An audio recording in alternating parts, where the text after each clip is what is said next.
What we have here is an emergency water leak. The water is leaking at the foundation wall and it's seeping into the customer's basement.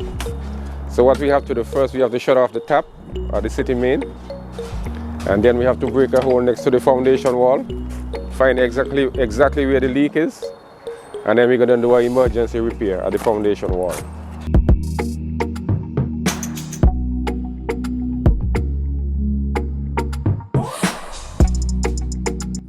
So right now I have Rambo digging the tap hole.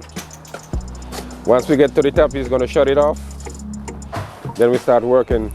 We have somebody digging the hole at the side, the foundation. Once we get to the tap and shut it off, we're going to cut the pipe, replace the section that's leaking, and that's a wrap.